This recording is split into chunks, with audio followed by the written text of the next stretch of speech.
balik lagi di Salsa Salse, acara Salsa nu ditonton bisa ira wae. Nah, tadi kita ngobrol awan ya. Kita lanjut besar. Seberapa Karena request. karena request. Karena request. Nah, bisi sebagai produk Dragon Ball mah harus tahu ada awan teh gitu nya. Iya. Seberapa naon ya? Jero lah gitu Ya. tentang awan teh Ya. gitu. Kalau dikatakan dalam, saya nggak terlalu dalam gitu kan tentang awan. Cuman dari kan selalu fotografi itu gini kalau setahu saya gitu kan. Fotografi itu mengajarkan kita kepada sesuatu yang kita tidak pernah pelajari dan kita memotretnya dan akhirnya kita ingin lebih tahu apa yang kita potret. Itu pembelajaran dari fotografi secara keilmuan. Contoh kecil misalnya kita balik ke awan. Ketika awan itu yang tadi saya bilang fungsi gitu kan buat komposisi, terus bahkan sebagai subject matter lagi gitu kan, ketika tidak ada objek yang lain, ketika ada awan yang menarik ya awan ya akan diolah gitu kan dengan komposisi yang bervariatif gitu kan. Nah dari situ akhirnya awan itu sendiri ada apa namanya ada sebuah pengetahuan lagi, loh kok awannya beda-beda ya. Ada yang garis, ada yang galing, ada yang kayak api, ada yang campuran gitu kan, terus ada yang berarak gitu kan. Nah, itu kan macam-macam kan. Dan akhirnya tadi yang saya bilang, ketika ada tuntutan untuk mengetahui jenis awan dan akhirnya ya dulu kita mungkin pernah belajar geografi, tapi tidak ngeh. Nah, ketika dengan fotografi akhirnya dingehin gitu kan. Sama dengan tadi perbintangan lah ya gitu kan di langit malam gitu kan, mana kita belajar tentang tentang lebih jauh gitu kan Milky Way apa gitu kan, tapi ketika dengan fotografi ada ingin pengetahuan sampai ke dalam langit kayak tadi yang saya bilang. Nah di awan pun sama. Nah ketika ada awan gitu kan yang ini oh ternyata awan itu ada namanya, bahkan dengan ketinggian tertentu misalnya gitu kan, sekian kaki misalnya 1000 kaki awan ini namanya jenisnya ini, terus nanti makin tinggi terus awan yang berbahaya awan apa kan semacam itu. Nah bahkan yang menarik setahu saya pernah motret di Karapyak pada saat itu di mana di Pangandaran ya, Pangandaran, karena sempat di sana saya sempat komunikasi gitu kan dengan nelayan. Nah si nelayan itu komunikasi gini, ketika ini menurut versi mereka ya nelayan, ketika mereka melihat awan pecut, nah mereka nyebutnya awan pecut. Awan pecut itu jadi kayak cyclone kayak semacam gitu, lingkaran gitu kan dari ya kayak tornado kayak semacam gitu. Nah ketika kalau di laut mereka ngeliat itu, mereka langsung pulang. Karena Ini pertanda gitu kan, karena pertanda itu mereka mengetahui seperti gitu kan. Akhirnya pulang. Nah akhirnya kesini saya juga jadi ada tuntutan untuk lebih mengetahui gitu kan. Akhirnya ketertarikan sama awan itu sendiri jadi hal yang menarik bagi saya. Kenapa? Balik lagi dari sisi visual, subject matter bagi saya gitu kan, objek yang emang harus diolah secara apa, komposisi dengan apa, misalnya dengan nantinya mau negative space, ya balik lagi kan, mau minimalis, mau varian komposit gitu kan. Nah dengan awan itu bisa gitu kan. Nah balik lagi kan jadi pembelajaran, karena tidak ada lagi yang harus dipotret menurut saya pada saat itu misalnya, karena awan itu sendiri kan punya karakteristik yang notabene-nya dipantulkan oleh matahari. Contoh kecil misalnya, ketika matahari muncul, awan yang lagi ngegantung itu kehajar sama matahari muncul akan terkena warna. Nah itu kan akan jadi sesuatu yang beda kan. Warnanya apa? Ya variatif, tergantung dari durasi perjalanan matahari terbit. Karena matahari terbit itu kan perjalanan sebuah cahaya dan warna. Contoh kecil misalnya, kita keluar pagi misalnya gitu kan, ada awan nih, nggak kelihatan gitu kan, nggak kelihatan, tapi secara kasat mata nih ini kayaknya ada awan garis loh kan gitu ya. Jalan masuk di satu di satu lokasi ngebat misalnya, nggak begitu, tapi mata udah kelihatan, gitu kan, mata udah kelihatan, udah gitu muncul tuh si matahari kan, mulai dari apa namanya warna magenta, ungu, kan gitu, terus biru, terus merah, oranye, kuning sampai putih. Dan si awan itu sendiri berkarakter hampir rata-rata sama, kan gitu. Nah dari situ juga akhirnya ada apa namanya, ada hal-hal yang memang hari ini juga harus diolah. Nah akhirnya si awan ini sendiri jadi sebuah pembentukan kan. Nah itu baru satu awan yang tersentuh, belum lagi ketika ngeliat ke sana beda lagi, gitu kan. Nah awan apa? Nah saya balik, akhirnya di situ saya jadi ada sedikit pengetahuan. Ada awan cirrus, ada awan cumulus, ada awan autocumulus, ada awan apa lagi ya, cumulonimbus gitu kan. Itu sangat variatif. Nah, ada yang lebih menarik lagi ketika apa namanya hujan petir. Saya pernah memotret hujan petir. Itu di Bandung, di sana, dan itu nggak sengaja juga, udah sholat subuh, udah sholat maghrib, pas keluar itu durasi petir tuh itu sangat banyak, gitu kan, durasinya sangat cepat. Itu dari mulai maghrib sampai isya itu sempat saya kejar gitu kan, dan di situ ternyata ketika ketika saya potret, cahaya itu muncul, flash itu muncul, ternyata di situ ada awan. Nah biasanya awan itu ya cumulus, sejenisnya, cumulonimbus. Nah yang keriting gede, karena di situ unsur air, setahu saya unsur airnya itu dengan panas itu saling bergesekan, dan akhirnya terjadi flash, terjadi petir. Gitu kan, jero hatam tentang awan pokoknya mah kayak makasnya di awan lagi. Orang tidak sedalam itu mempelajari objek sebuah foto ya. Banyak sih, cuma apa ya, ini salah satunya mungkin. Nah tentang awan sudah ya. Nah sekarang karena Japati ya geus katebak. Tah eta teh aya naon dengan Japati sih. Nah, sih dilanian Japati geus awan, Japati. Ya. Jadi kumaha? Ya, saya balik lagi yang tadi saya komunikasikan kan, sebuah kebutuhan, dan saya sudah tidak lagi membatasi motret apa gitu kan. Karena tadi saya nggak punya sebuah target gitu kan, keinginan yang saya harus seperti apa gitu kan. Saya ngalir saja. Nah begitu juga Japati, karena saya mikir Japati itu merupakan sebuah objek gitu kan, ada apa seperti apa, dan itu tantangan lagi. Kalau sebentar, nih Japati itu bisa ada yang nggak ngerti, itu merpati, burung merpati ya. Misalkan ini mah resep moto burung merpati gitu ya. Nah, lanjutkan. Jadi kalau merpati itu saya jadi ke objek ya. Jadi saya kombinasikan lagi pendekatan Japati dengan berbagai macam genre, kalau kita boleh katakan genre, dengan genre yang ada, tetapi dengan ruang lingkup di rumah gitu kan. Saya berpikirnya mau dikombinasikan dengan apa nih ketika saya pada saat itu ngelihat Japati. Japati dengan still life, Japati dengan awan lagi jadinya landscape gitu kan, Japati dengan portrait, Japati dengan dengan objek-objek tertentu yang kolaborasikan pokoknya namanya. Ya, jadi si Japati itu jadi cerita lain lagi yang notabene-nya tidak umum. Kan gitu, tidak umum dalam artian paling kalau Japati orang paling dikelepek. Ya. Giring selesai. Udah selesai paling gitu kan. Tetapi kalau saya sih enggak gitu kan. Kenapa? Ya karena itu tadi tantangan. Dan tantangan itu harus ada syarat.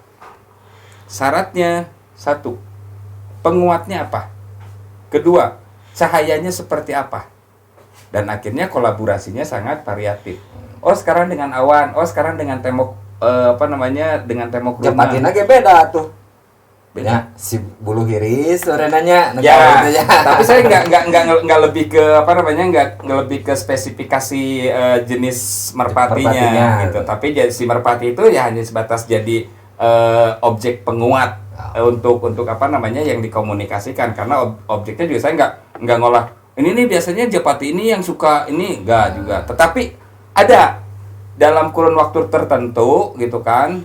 Saya ngelihat ada merpati yang notabene-nya habitnya misalnya linek gitu kan, apa namanya tuh Kirim kandang gitu. enggak linek apa linek tuh jinak. Jinak. Oh ini jinak. Nah ketika jinak saya langsung berpikir ini mau ngapain ya dengan jinak ini. Oke, saya bikin studio deh gitu kan. Akhirnya si apa namanya, karena kejinakan itu saya setting lampu kan tidak umum. Nah itu kan hal-hal yang bagi saya tantangan gitu kan. Terus disuruh pose gitu. Iya kan gitu, tapi posenya sendiri. Dan itu kan tetap yang namanya dengan apa namanya dengan hewan ya, kalau misalnya jinak tuh kan ya jinaknya seperti Jinak, apa. ya. Dan tetap sejinak-jinaknya hewan tetap ada apa namanya ada hal-hal yang sifatnya agresif kan, kayak semacam gitu. Nah dengan itu ya kita ada trik tertentu gitu kan. Triknya apa gitu kan, ya paling nggak jauh beda dengan makanan. Itu kan yang paling mudah. Terkadang kan di balik layar tuh orang tidak tahu gitu. Ya. Padahal di balik layar itu kan kayak balik lagi fotografi itu kan kreativitas, kayak bikin sesuatu gitu kan. Nih ternyata ininya kayak gitu kan. Yang Dan penting mah hasilnya orang Ya. tapi Ya. prosesnya mah Ya. kan ada yang lebih ribet Ya. atau Ya. harus ngasih makan atau apa ya Nah, gitu. dan itu kesempatan ketika ada merpati jinak misalnya dengan makanan, saya setting. Contoh kecil misalnya dengan buku, dengan still life gitu kan, ada buku. Terus nanti dia kebiasaannya apa? Oh, oke, dia kebiasaannya ke sini, oke. Saya bikin gitu kan, apa namanya, bukunya tumpuk-tumpuk, terus dibukain. Kan jadi imajinasi lagi. Tumpuk-tumpuk pas Japatinya ke atas, cepret, seolah-olah dia lagi baca buku, kan gitu. Itu satu-satu di antaranya. Bagus, kreatif. Nah, itu ya makanya apa untuk rekan-rekan ya yang ingin explore ya mangga ya, bebas gitu mau di manain, dan mangga di referensi nama bisa mau ningali hasilnya di IG-nya Kang Kus apa kayak itu teh Kusnadi Mungkul @kusnadimungkul sok mangga diklik tinggal lihat gitu nya apa naon gitu dah. Gini foto aja Aronik kieu gitu. Kan bae dah batin mah ieu nya da macam-macam orang ya. Nah, berarti si fotografi teh berarti kalau kata Om Kus mah harus apa ya? Harus bercerita atau harus bermakna dalam atau masih? Enggak juga. Kalau mau temat saya, dalam artian enggak tuh maksudnya yang enggak mesti harus bercerita banget, enggak. Karena sepertinya saya akan lebih memahami setiap orang memotret itu pasti punya cerita dalam hatinya. Minimal apa yang dipotret itu minimal dia sudah bercerita. Bercerita apa? Yang dipotretnya. Soal pendalaman itu beda ceritanya. Contoh kecil misalnya ke jurnalis atau misalnya sebuah liputan gitu kan, emang diproyeksikan sebuah foto yang emang bercerita, itu kan beda gitu kan, setahu saya gitu. Tapi kalau misalnya apakah setiap potret itu punya cerita? Pasti Ya. contoh kecil misalnya pasti Kang Ipay potret asbak pasti bercerita tentang asbak. Ada apa dengan asbak? Orang resep asbak, ayah ieuan kan itu kan bagian dari cerita sebetulnya kan, ada alur kan. Nah kalau misalnya bercerita tentang yang bercerita di fotografi sendiri, nah itu beda. Nah, itu kan ada setahu saya itu ada stepnya, ada genrenya kan gitu kan. Ada essay, ada apa namanya, investigasi kan gitu. Tapi kalau misalnya kalau setiap potret itu punya cerita pasti. Bagi siapa? Pasti yang memotretnya. Sesederhana apa? Sederhana apapun. Kalau kita berbicara masalah cerita. Tapi kalau misal cerita yang berlebihan, dalam artian berlebihan ada muatan, itu beda. Karena ada konsepsi kalau di situ, kalau yang saya pahami gitu kan. Itu yang kalau saya. Tapi kalau misalnya terus Mangkus kalau motret itu selalu cerita, iya, minimal cerita sendiri. Kan gitu. Selebihnya orang nanti juga paham. Oh si Mangkus nyeritakan Japati. Oh si Mangkus nyeritakan pemandangan di Lembang, kabutna kanal kan gitu. Itu cerita sebetulnya kan minimal itu. Kalau pendalaman yang ngobrol dengan personal pasti akan lebih dalam kan gitu. Saya tahu sebenarnya cerita si foto itu mah yang mana Iya, silakan. Biasanya gitu. Untuk mendalami foto itu memang Kak. Iya. Kasih kan. Karena yang awam pun sebetulnya maaf ya, awam dalam artian terkadang kan orang, "Dah saya mah tuh bisa motret." Tapi ketika ngejepret jadi foto. Nah, sebetulnya apa yang dipotret itu bisa bagi cerita bagi dirinya. Minimal ceritanya orang tuh bisa motret tapi jadi kieu. Kan itu jadi cerita sebetulnya. Karena cerita itu pengalaman juga kan, kan gitu. Itu minimal Nah, gitu. sekarang apakah setiap orang itu fotografer? Nah, yang memotret itu gitu. Kalau dalam ini saya balik ke kata kalau itu. Balik lagi. Fotografer itu ya balik lagi asal dasar dari foto. Setiap orang ketika memotret adalah fotografer. Kalau ngelihat sebuah kata, tetapi kalau sudah ke profesi itu beda cerita. Kan gitu.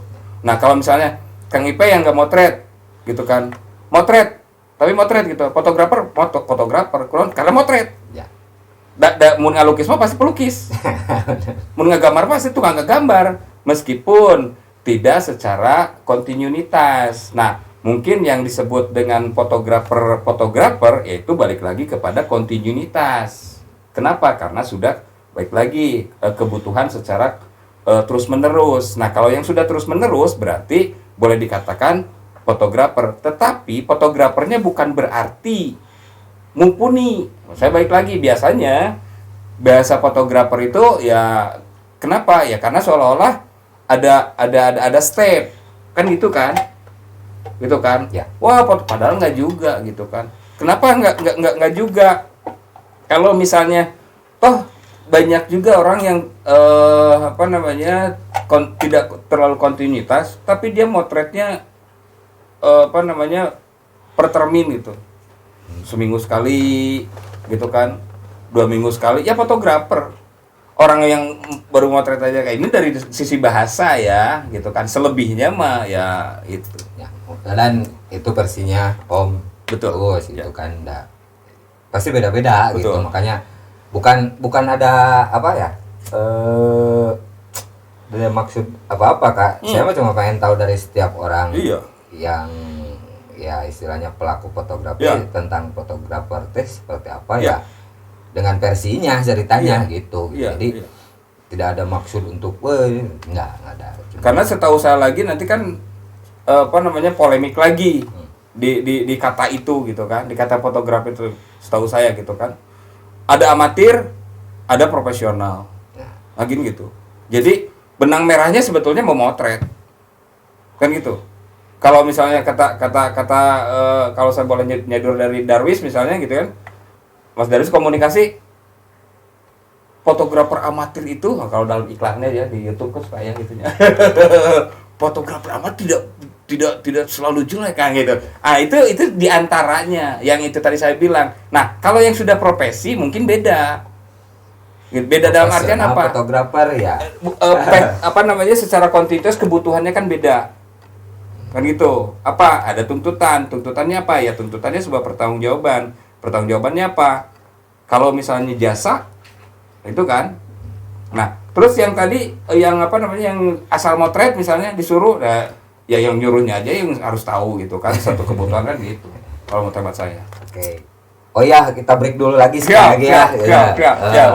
Oke. Kita regot lagi kopinya. Kita break dulu ya.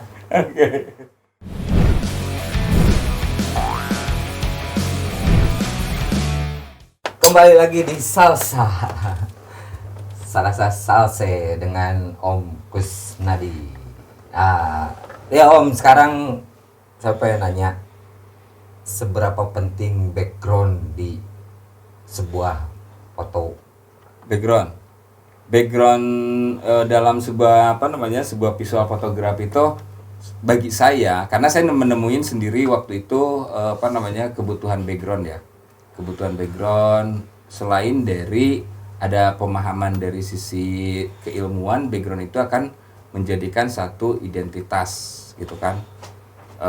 Kayak misalnya kita motret, misalnya Kang Ipei gitu kan, ya saya potret di Cikapundung, pasti orang akan menganggap oh ini Cikapundung kan gitu. Tapi ketika identitas Cikapundung nggak ada gitu kan, tertutup gitu kan, orang pasti ngira-ngira. Itu dari sisi komunikasi info ya, ya gitu kan. Baghdad gitu. Ya gitu kan, belum ke fungsi yang sesungguhnya secara visual gitu kan. Itu satu. Terus yang kedua, akhirnya saya nyari dan akhirnya oh ternyata background itu sangat akan bisa mempengaruhi kepada visual gitu kan, objek gitu kan. Nah, yang menarik bagi saya ketika saya menemukan itu, ternyata yang jauh memotretnya dari saya, yang sudah jauh dari saya, ternyata sama. Gitu. Kang Rai itu yang menarik tuh bagi saya tuh. Dulu di acara launching buku Bandung Lautan Api ya, gitu kan. Udah gitu dia pahibut. Nah, background gitu kan gitu. Artinya ya itu. Kan kalau misalnya hanya sebatas potret aja ya dia potret selesai. Ada saya, ada Kang Rai, terus ada waktu itu ada ada Husni Oa dari Papua gitu kan, potret bersama gitu kan. Tapi ketika dengan background itu akan bercerita, oh, ya backgroundnya berarti ke Asia Afrika ya, kan gitu, ke identitas gitu kan. Selain dari visual nanti mau seperti apakan terlepas dari itu gitu kan. Karena itu tadi background yang saya bilang ketika awan backgroundnya bagus ya hajar. Kan gitu. Akhirnya si awan itu bisa menguatkan kepada background kepada objek yang kita potret kan gitu. Nah, itu sangat-sangat nanti kan selebihnya gitu kan. Itu tantangan lagi kan. Backgroundnya mau seperti apa nih? Kan gitu. Mau dari bawah, dari atas, nah angle lagi kan secara teknis gitu kan. Karena butuh. Nah, terkadang kan ada juga background yang emang tidak diinginkan. Artiannya kalau dalam bahasa umumnya di potret itu bocoran gitu. Nah, itulah fungsi dari background yang sesungguhnya kalau menurut hemat saya. Dan akhirnya ketika kita sudah memanipulasi dengan angle tertentu, background itu akhirnya menguatkan kepada objek. Gitu. Itu yang saya pahami dari sisi background dalam visual potret gitu kan. Nah, sekarang foreground.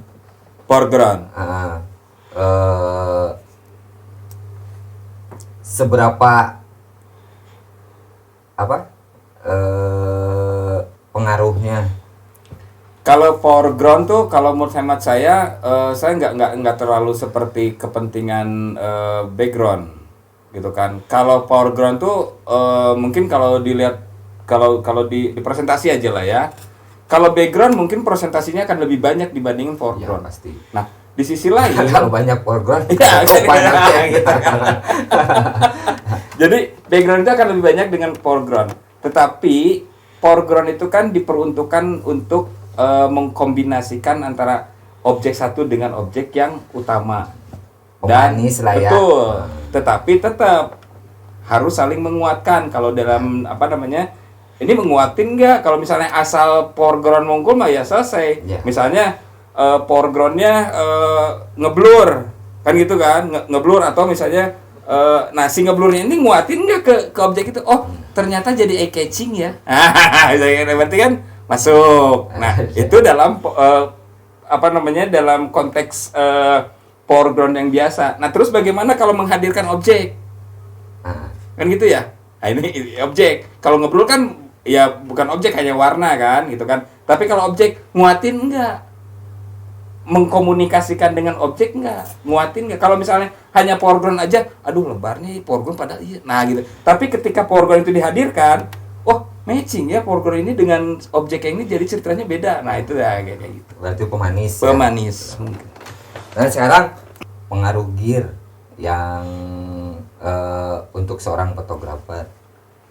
Kalau saya sebetulnya gear itu penting ya, karena dengan gear lah orang bisa berkreasi, dengan gear lah orang bisa memotret, kan gitu. Maksudnya gini, gear harus mahalkah atau cukup dengan yang itu aja gitu?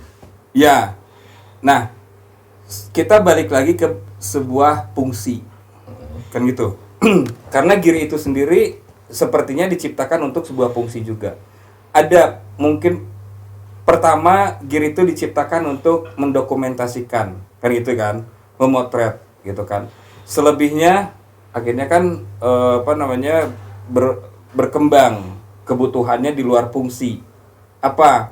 Nah, tetap fungsinya ada. Ya. Contoh kecil misalnya sekarang yang mutakhir apa? Meskipun ratusan juta tetap aja fungsinya ada. Minimal kapasitas potretnya secara bukan secara pemotretan, hasil apa? Hasil akhir visual itu lebih bagus gitu kan, lebih kinclong misalnya. Kalau kinclong, kalau misalnya yang dulu misalnya gitu kan, kalau bahasa saya dulu potret kapasitasnya gambarnya bear kan gitu, karena banyak noise kan gitu ya. Kayak handphone dulu kan gitu kan, handphone dulu dengan sekarang kan beda kan. Ya. Dulu kotak gitu kan dibesarin, nah sekarang kan mau dibesarin gimana, nah kan jadi fungsi lagi kan, fungsi meskipun fungsi itu. Nah karena sebuah fungsi kamera atau misalnya gear, kalau saya mengibarat katakan gitu kan, kalau saya menganalogikan itu adalah pensil. Ya, bener. Kan gitu kan. Orang kalau mau menggambar ya pakai pensil, orang mau motret ya pakai kamera, tanpa harus berpikir tentang pensilnya gitu kan. Tetapi ketika sudah spesifik, baru orang akan berbicara masalah gear yang mumpuni. Kan gitu kan. Begitu juga menggambar gitu kan. Contoh kecil misalnya pensil, saya pengen tajam nih tapi nggak hidung, kan gitu, pakai HB aja gitu kan. Cuman konsekuensinya apa? Ketika gini, ya gitu kan, ketika digosok-gosok bolong kan gitu, karena nilai karbonnya sangat tipis gitu kan. Tapi ketika saya pengen hitam banget gitu kan, oh iya pakai B-nya yang berapa gitu kan. Oke, pakai B5 misalnya, oke hidung. Tapi dengan konsekuensi apa? Gampang hapus gitu kan. Nah itu kayak gitu kan. Nah jadi itu logikanya gitu kan kalau menurut hemat saya. Nah begitu juga kamera gitu kan. Saya pengen motret, tapi motretnya adalah saya kreasi aja ya. Terserah, kalau misalnya hanya kreasi aja, nggak usah mikirin yang mahal atau yang nggak mahal. Yang penting ada. Kalau saya berpikir gitu. Tapi ketika sudah berbicara masalah kualitas gambar ya, bukan kualitas pemotretan, kualitas gambar ya yang mutakhir dong, kan kayak gitu ya. Artinya apa? Cuman konsekuensi. Kan itu, konsekuensinya apa? Koceknya juga harus gede. Sama dengan pensil tadi, hitam kadar hitamnya kan gitu. Nah, logikanya seperti gitu. Tapi kalau menurut hemat saya gitu kan, saya selalu berpikir gini.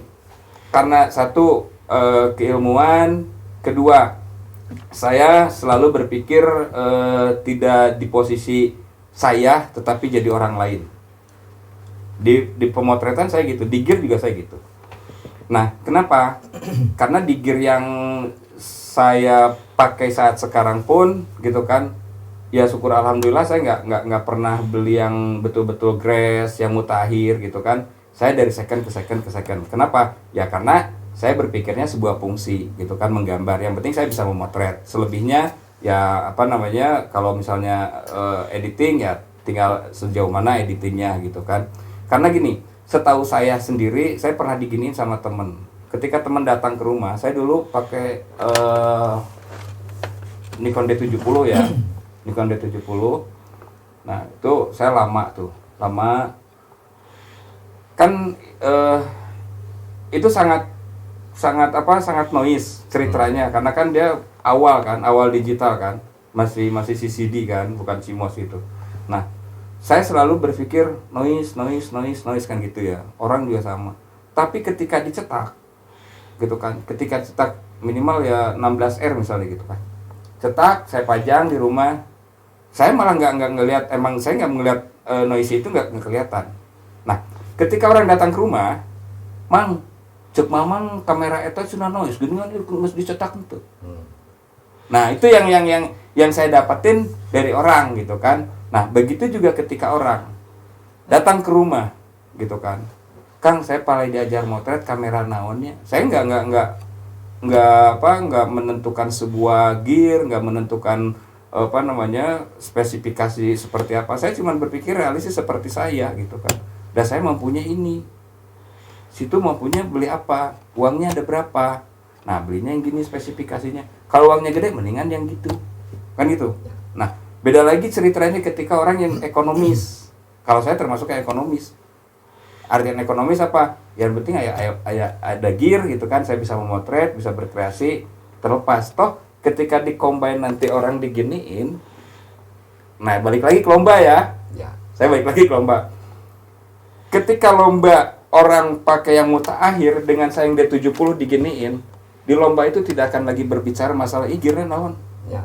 Malah dalam sebuah katalog gear yang D70 itu kan dengan gear yang mutakhir itu di apa namanya diselaraskan. Jadi tidak lagi berbicara masalah gear. Yang jelas sejauh mana kita punya alat yang ada, kita memaksimalkan alat yang ada, terlepas mau murah mau enggak kan gitu ya. Selama kita mau memaksimalkan, selama kemampuan kita ada, ya silakan mau beli yang mahal mau yang enggak. Tapi bagi saya gitu kan, saya selalu berpikir ya karena kemampuan saya seperti ini ya saya pakai dari second ya ke second kan gitu. Bukan berarti tidak mau saya pengen kamera yang mutakhir. Kalau misalnya saya kan realistis aja. Kalau misalnya saya beli yang yang mutakhir tapi yang di rumah ngakak, Ya. ngadat ya kumaha. Kan gitu. Benar. Nah, Saya sih realistis Dan- aja. ya mungkin untuk sebagian orang mah pride ya Yap. untuk gear yang mahal itu Ya. gitu. Tapi untuk seorang profesional mah beda gitu karena memang itu kebutuhannya Ya. gitu karena butuh Ya. megapiksel yang Ya. gede dan Ya. lain-lain gitu Ya. ya, Ya. dari hasil Ya. gitu. Jadi ya harus bisa memilah Kebutuhannya. kebutuhan. Ya. Kalau sekiranya hanya untuk berkarya Iya. kamera apapun bisa Betul. gitu kan ya. Betul. Jadi kalau menurut saya ya bukan masalah gearnya, Ya. yang penting mah matanya ya bagus aja gitu Ya. ya. Ya. Baca dengan cara pandang dia ke objek yang akan difoto gitu Ya, kan ya. ya, Jadi ya. muncul bahasa orang sana mah is not about gear Ya. gitu, but the man behind the gear, cenah Ya. gitu ngeureunannya Ya. gaya bisa loh. Kemarin saya malam ada cerita gitu kan. Baru kemarin malam gitu kan. Orang biasa gitu kan. Barengan ngeronda, dia pakai handphone gitu kan. Malah saya nggak nyaranin beli handphone, beli gear, beli DSLR, enggak. Dia komunikasi gini. Bagus kalau misalnya mau beli kamera apa ya gitu kan. Saya tanya. Terus peruntukannya buat apa? Buat upload. Begitu. Buat upload. Tapi dia pengen motret yang seperti di pakai DSLR soalnya gitu. Saya cuman gini, kalau hanya upload gitu kan, sayang beli DSLR. Kenapa? Karena karena kamera handphone yang sekarang beli kamera second yang murah gitu kan, itu akan lebih mumpuni kalau menurut saya gitu. Ya. Kenapa? Karena prosesnya juga gampang kalau hanya sebatas untuk upload gitu. Tapi kalau misalnya untuk bekerja atau misalnya ingin hobi di fotografi, itu ceritanya beda. Dalam artian fotografi itu apa?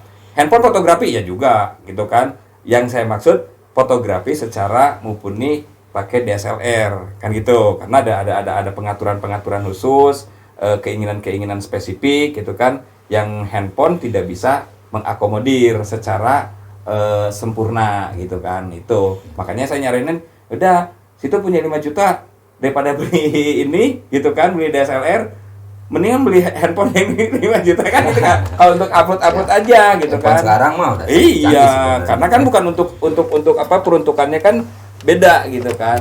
Gitu, ekonomis lagi. Benar. Dan ya itu jangan dibatasin oleh gear ya. Ya.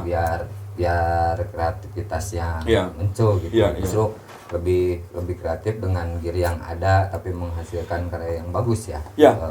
Bagus dalam artian ya apa? Secara umum gitu. Ya. Dan Ya. ya itu tadi kadang orang selalu ada yang mungkin riweuh ya dengan gear kieu gitu. Ya. Sebenarnya mau di mana sih gitu, Ya. orang cuma upload di Facebook atau di Ya. Instagram kan Ya. gitu. Ya. Menik kudu ya Ya. seperti itu. Saya ada hal-hal yang menarik kalau saya lihat dari dari sosial teman-teman yang ada gitu kan. dari awalnya yang hobi gitu kan, yang hobi terus kesini mulai kebutuhannya prestasi gitu kan. Karena saya selalu berpikir gini ke orang tuh gitu kan, secara umum tuh ya manusia itu prestasi itu sangat dibutuhkan dan sangat membutuhkan. Kenapa? Karena itu kan sebuah pencapaian gitu kan, prestasi itu. Nah begitu juga di fotografi. Di fotografi itu setahu saya akan lebih bisa untuk mendapatkan sebuah prestasi. Kenapa? Karena berhubungan dengan sebuah karya kan gitu. Berkarya ketika dia mau mengkomunikasikan lewat sebuah media lomba misalnya, dan jadi potret bagus dan terpilih, kan jadi prestasi. Nah yang menariknya di fotografi itu setahu saya seperti itu juga gitu kan. Nah saya ngelihat dulunya nggak gitu kan, saya selalu berpikir gini, ini sayang loh potret ini, ada saya mah nggak pernah. Ya silakan aja, tetapi ujung-ujungnya saya balik lagi, manusia selalu membutuhkan sebuah prestasi. Toh ketika manusia mendapatkan prestasi, dia nggak pernah berpikir kecewa. Yang ada pasti ada kebahagiaan. Nah prestasi itu sendiri dari sisi positif ya membahagiakan gitu. Dan saya ngelihat teman-teman di di fotografi, saya ngelihat ada hal-hal yang seperti itu, dan saya sangat saya cuma bisa mengatakan dalam hati tuh kan, ada kan gitu kan, kalau mau tuh gitu, diapresiasi. Ya itu karena fotografi itu sebenarnya ya apa ya, buat saya mah kejelian mata ya, maksudnya yang bagus matanya lah buat saya pribadi ya. Karena dikasih gear apapun dia pasti akan beda hasilnya. Nah sekarang apa ya, terakhir lah ya. Oh pada atasan itu. Karena asik teh ya, kah yang panjang. Nah sekarang gini Om, versinya Om Kus lah, tips berfotografi lah, kumaha sih sebenarnya gitu yang moto teh gitu ta. Kalau di fotografi itu, saya ketika ada orang datang ke rumah, saya selalu komunikasi. Kang, saya mau fotografi, saya mau belajar fotografi. Saya selalu balik tanya lagi, ini fotografinya buat apa? Buat hobi kah atau buat kerjaan gitu kan? Kalau untuk hobi gitu kan, ya tetap banyak memotret, apapun memotret. Balik lagi, karena memotret itu esensialnya dengan cahaya. Ketika ada cahaya dimanapun seperti apapun, nah kita harus peka dengan itu, gitu kan? Kenapa? Karena ada cahaya, fotografi akan jadi sesuatu yang lebih menarik, kan gitu. Ada cahaya jatuh, ada cahaya nyelonong, ada cahaya matahari, bahkan di rumah pun sama gitu kan. Karena kan balik lagi ke hal-hal yang sifatnya kreativitas dan visual. Jadi jelilah melihat cahaya jatuh pada objek tertentu gitu kan. Semua objek pasti kena cahaya, tetapi ada objek yang betul-betul terkena cahaya yang sangat menarik untuk dijadikan potret yang menarik gitu kan. Jadi dan itu tuh butuh kejelian mata. Betul. Nah, itulah pembelajaran, karena sampai saat sekarang pun gitu kan, semua fotografer sepertinya melakukan itu. Kenapa? Itu tadi, karena cahaya itu selalu progres. Sama dengan matahari. Matahari juga progres. Sekarang ke utara gitu kan, perlahan dia ke selatan, dan selatan kan progres gitu kan. Nah, itu pun akan ada sebuah perubahan yang sangat progres juga kita melihat sesuatu di fotografi gitu kan, secara fotografi.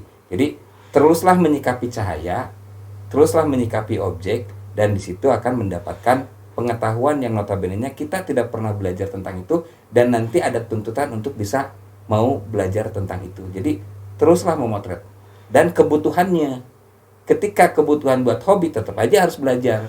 Ketika untuk di luar itu gitu kan, untuk bisnis tetap juga belajar lagi, karena peruntukannya nanti mengkerucut hal yang sama, apa, diakomodir oleh orang gitu kan. Itu kalau menurut hemat saya. Ya, oke, Om. Nah, berarti jadi buat rekan-rekan ya yang mau berkarya di fotografi, sebenarnya fotografi mah harus terus praktek gitu ya. Betul. Karena itulah cara belajarnya, cara mengasah ketajaman mata, penglihatan dan kejelian mata Ya. itu gitu. Jadi dan terus cari referensi, karena dari luar kita gak dapat Betul.